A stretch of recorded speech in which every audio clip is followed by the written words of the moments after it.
Hello and welcome to my review of One of Us is Back by Karen M. McManus.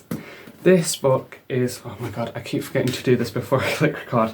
It's 359 pages and so that's including acknowledgements and 42 chapters. Really this is a collection of her original book, One of Us is Lying, which I no longer have on hand because I have donated that to a family member to read. And the second book, One of Us is Next, which is over there, which I will go and get, along with the book that I'm currently reading.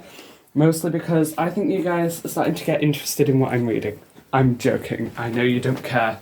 This is more for me. Anyway, One of Us is Next, in my opinion, was a complete departure from the original. One of Us is Back helps to bring the two together. This one, I think, is possibly the best out of the series, which is maybe a bit harsh, but I love the way this book ends. I think the first one is a close second and this one is last. Sorry, One of Us is Next, but you read the first one and you think that the second one's going to pick up right where it finishes, and it doesn't, and it really annoys you. Anyway, One of Us is Back. I think that the storyline in this one is really interesting. I think having the daughter of a man who was killed by Jake was really interesting.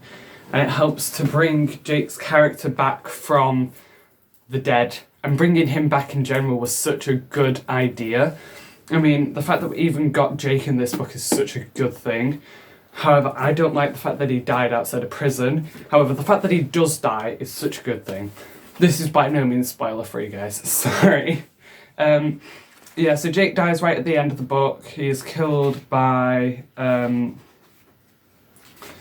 person whose name I cannot think of.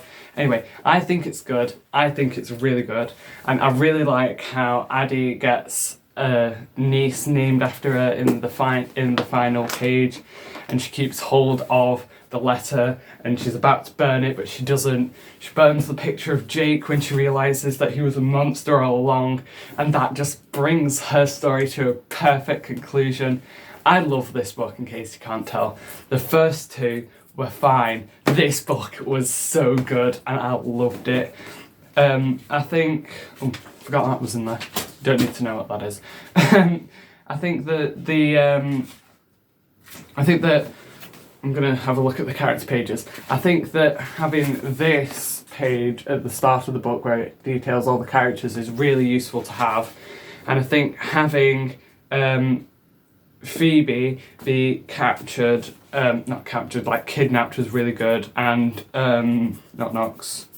What's he called? What's-it get accidentally killed.